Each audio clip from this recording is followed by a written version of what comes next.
welcome to Olsem Wanem. I'm Deborah Prentice. In this episode, we look at the Lukautim Pikinini Act.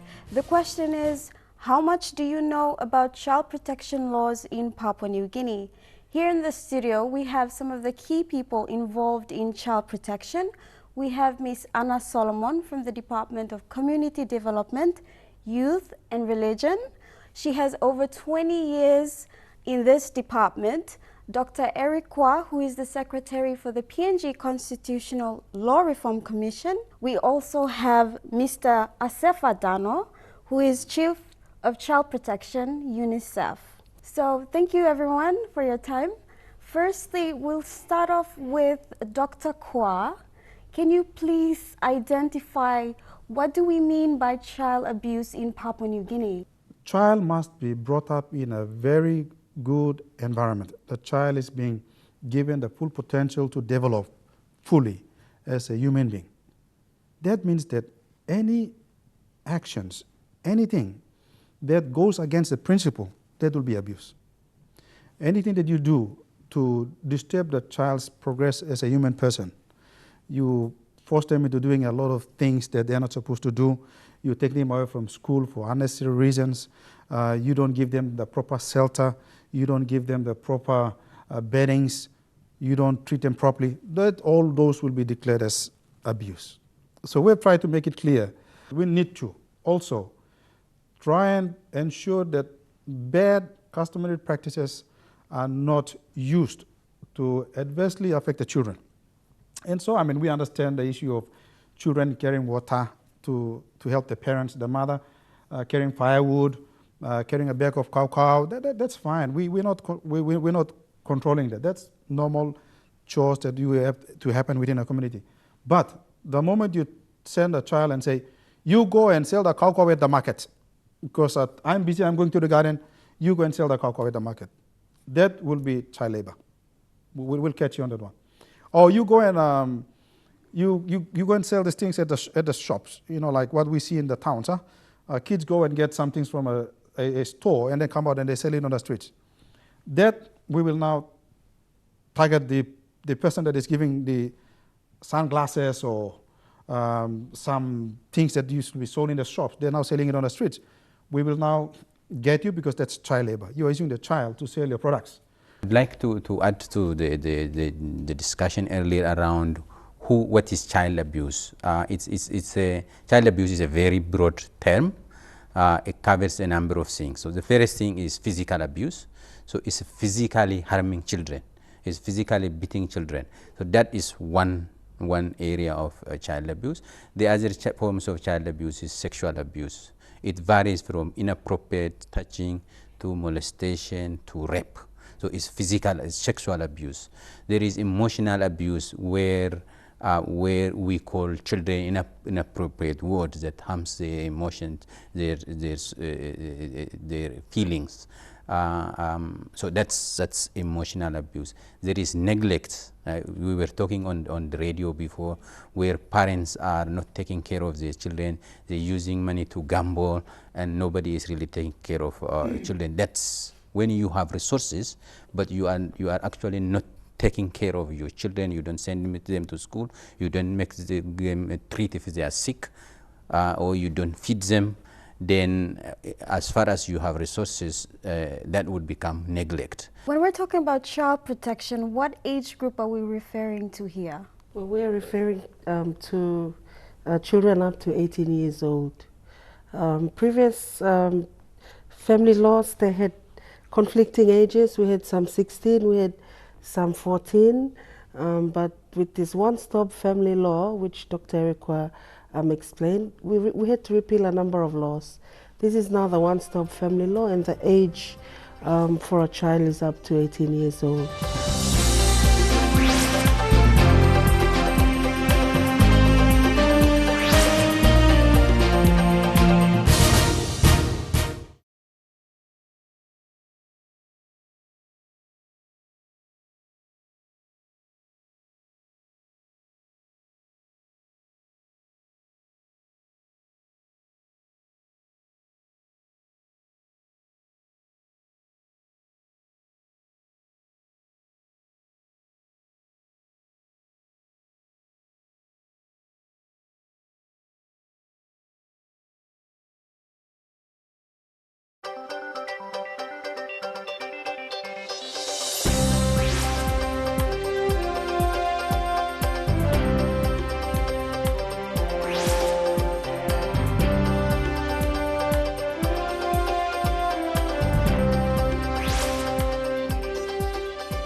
place where we know anyone under the age of 18 can get married. What happens if a 15-year-old gets pregnant? Should she get married? Under the new LPA, we have moved the age of a child upwards to 18. So anybody under the age of 18, the law now prohibits them from getting married. That means that if they're pregnant, they cannot get married. We understand the family pressure, we understand the community pressure on the young girl and the young man to get married, but we also understand that they're very young. Currently, under the Marriage Act, a girl who is over the age of 16 can get married. The boy, 18. We're not going to make them equal. That 18 years is for both a male child and a female child. Somebody asked, hey, is la lawyer and belong or line blow town or line blow city? Now, me blow line blow place where you know a road, no a ausik, adlo you kissing me plan. It's la law blow year. Suppose all picking married lo and 18 only married. But you caught him all of them. Our ball man places have. Our people out there, Papua New Guineans, let's be realistic. We are in a modern, changing society. We're no longer living in the 1960s. We're no longer living in the 1920s. Today, in the modern technological age, information is spreading like wildfire. Just through mobile phones, through the news, people read it and they tell their friends, as Secretary Solomon has said. I do not, as a Papuan, do not take it one minute that our people are not educated. Our people are not capable of hearing and making change. I have all the confidence in our people. Our people are very versatile. They're flexible. They change to times. And so for me, this law responds to the change. We cannot continue to use the argument that all traditional line here, almost something here. No. Who told you that? Papua New Guineans are now more educated. Papua New Guineans are now more open to information. They now have a lot more ears and eyes to a lot of things. And so we need to change the law to keep within the times. Speaking of technology and development, does this law address child exploitation online, cyberbullying? Now, we have looked at the Sensitive Act and we have tried to also control publicized materials coming into this country. And so we are also trying to protect our children from accessing mature-rated movies, mature-rated programs. So we have moved into that one as well. So we have now reformed the censorship law. We're now moving into the cyberspace. And so a draft bill that is being developed, where we're trying to protect our children against online manipulation. One more note on sexting. Papua New Guinea, this is a new word to you in this country. Under the new Censorship Act that we are now bringing in, you will be caught for sexting. Suppose you salem sampla kind talk lo boyfriend, girlfriend, kind nice talk lo you playa. Now you text him, you go come. Or you kiss him picture na man, you look at picture na you text him, you go. And now me plan making new law, it's called sexting.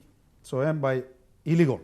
So now you plan him lo court house, online you go court na tokai meria salem me kind root talk lo phone na. And then online lo district court I through ya when I'm low by me play court molongol. Well now me play gats la new censorship law by come, me play hope or some June by go. And now by covering la passing lo texting ya, using phone blue na you text. That's why me play to talk now lo register him over a SIM card. So that suppose Mary complain na tokai mane no name blows la SIM card ya. Name blow mane no number ya, one plan no number ya. We can trace your number and get your name. And then we can prosecute you for sexting and for sending indecent photos on the mobile phone. You start at home. Start knowing what your children are watching and viewing. Don't let them stay behind locked doors and save themselves, you know. That's dangerous. Start getting to know what, don't use TVs and mobiles as babysitters. Many of us parents are doing that now. Many of us parents are doing that while we're playing card, playing bingo, playing darts. Children have access to all these things. You just type, you want to type Port Moresby, you're still typing PO and you have some porn thing already appearing. I think there is a good progress in terms of the policies and legislations, bills that are being produced. So the legal and policy framework is going to be fixed, but there is also a need to look at programs that can help children use internet, but also be safe. So we are looking at how can we keep kids and children and young people safe online while they are surfing. I think that's the kind of discussion we have been discussing. So those secting is one, but there are many other forms of online abuses. People can take your picture and actually use it inappropriately. People can actually take your name, but and damage your reputation. So there are many ways that people can use technology to harm young people, to harm even adults. So that's what we have been discussing. I think it's a good opportunity to work with technology industries, to government partner, government agencies, security, law enforcement agencies, to work together to address online abuse. This is the more technology spreads, the more this online risk.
To Dr. Kwa, what is the current legality of corporal punishment in Papua New Guinea?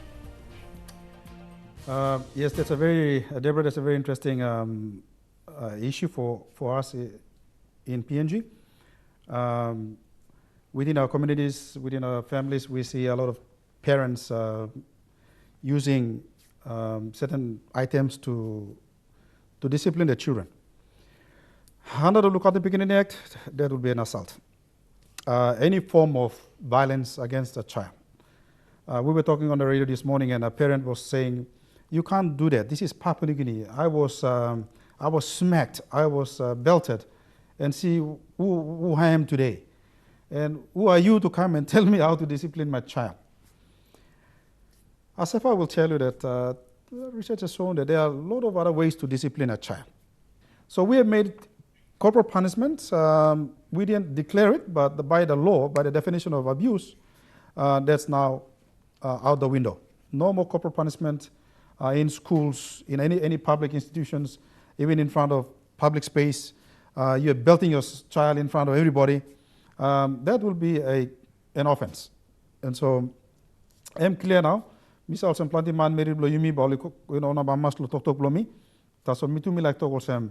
Suppose you talk you stop long all pasin yet, then don't use the mobile phones today. Go back to the phone, only phone ring lo want to blue. No can use your mobile phones. No can go use your internet because you know so use your internet life before so. Why now you like use your internet? So things have changed, and we've got to live within the current environment that we live in.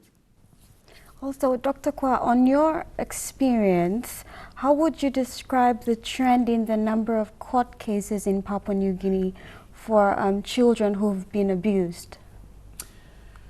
Well, the most cases that have come before the courts are on sexual abuse. Sexual abuse of children as far as 4 months. I mean 4 months. Come on, Papua New Guinea. We can't have this.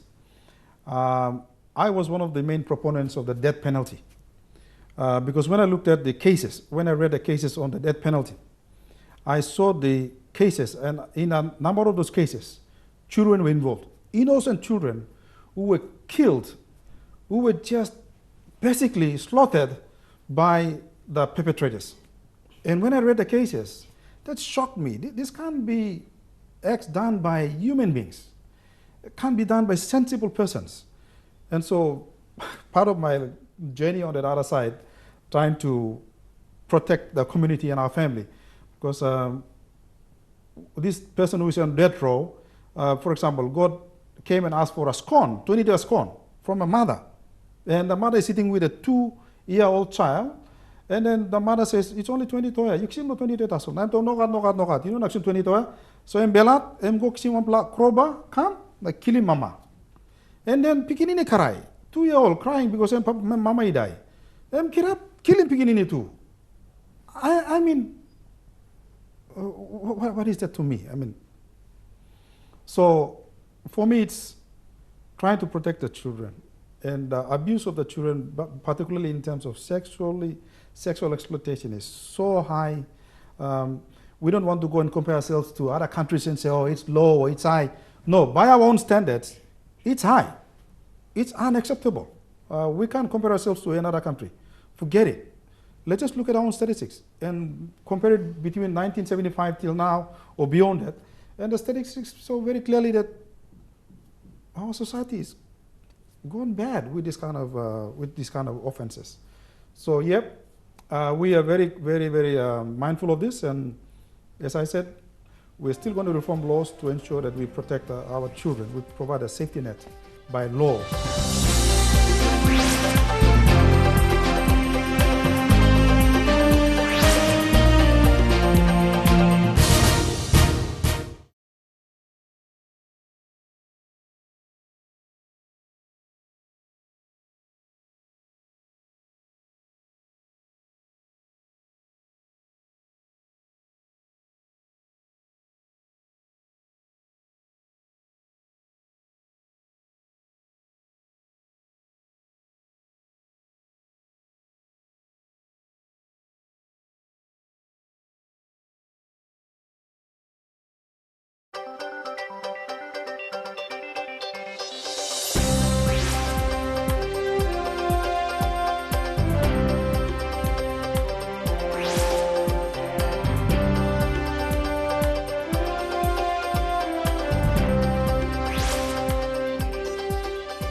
have the Lookout in Pikinini Act. We also have the Lookout in Pikinini policy, which helps facilitate the implementation of this act. What's the biggest challenge for all of you?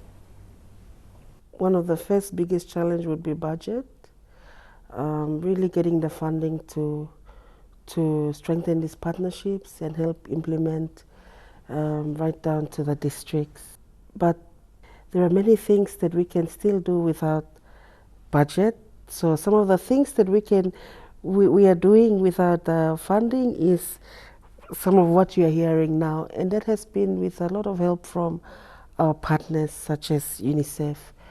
Another major challenge would be if provinces and districts do not take responsibility for their areas in institutionalizing it in their structures.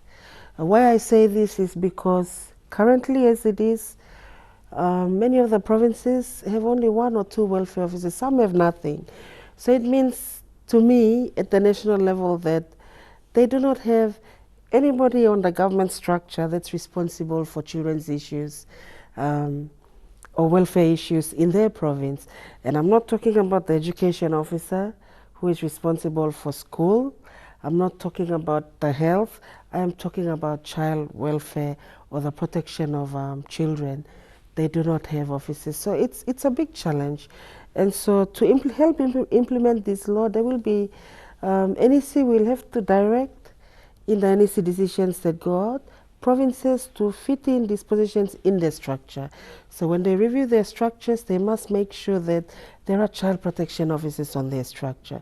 So those are some of the challenges for us. And the challenges of continuing partnership with partners.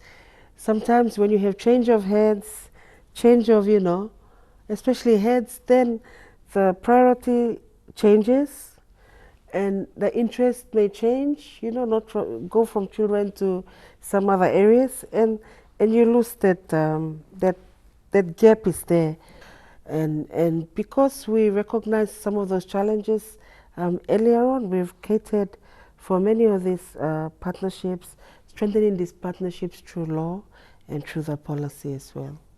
My point will be very simple.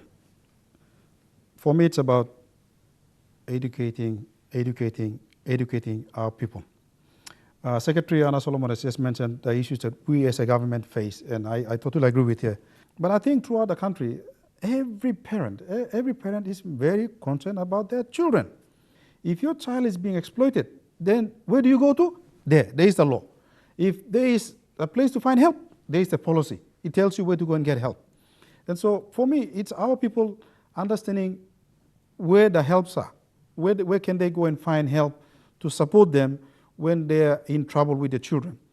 But really, when I'm looking at the whole country, I'm thinking that it's more about our people understanding these things. I want to go back a little bit in terms of what are the key challenges. The policy clearly identifies 6 broad areas of key challenges for PNG that needs to be addressed. One very important area is the issue of making sure that all the different laws are harmonized, they talk the same language. You raised before example of corporal punishment. The Lukatim Pikinini Act does not clearly explicitly prohibits corporal punishment, but there are other laws that allows. So those laws need to be modified and harmonized. So those are one area that needs to be addressed. But also those people who are going to deal with children, child protection officer, police, magistrates, everybody needs to understand what they should be doing under the act. That's going to be a lot of work to make sure that everybody is aware of this legislation. And then we have the whole areas. This implementation of this act requires different organizations to work together. So many different organizations.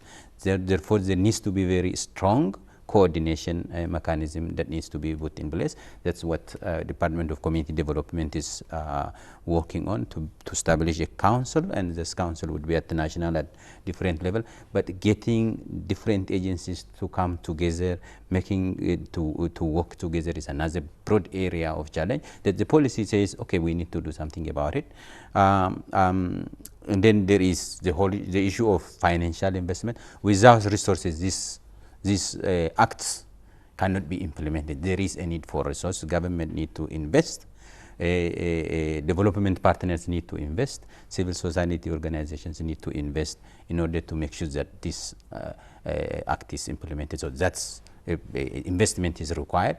There is also a need for human resources. We need to have community development workers, child protection officers at different level. Whether they are under government or under civil society, there is a need for more people to help implement the act. Otherwise, even there is, if we ask a child to report or families to report, there isn't a structure, there isn't person to report to. So there is a need for more human resources, and I think that could be through the national, but also through the district level. We need to find ways whereby we can increase especially the number of child protection officers and volunteers at all levels. We've come to the end of this panel discussion. Thank you so much, Ms. Solomon, Dr. Eric, and Mr. Dano for your time. If you have any questions relating to tonight's episode, you can send us an email or a message via the email address showing on your screen, or visit us on our Facebook page. From the Olsem Wanem team, have a pleasant viewing, and we'll see you again next week.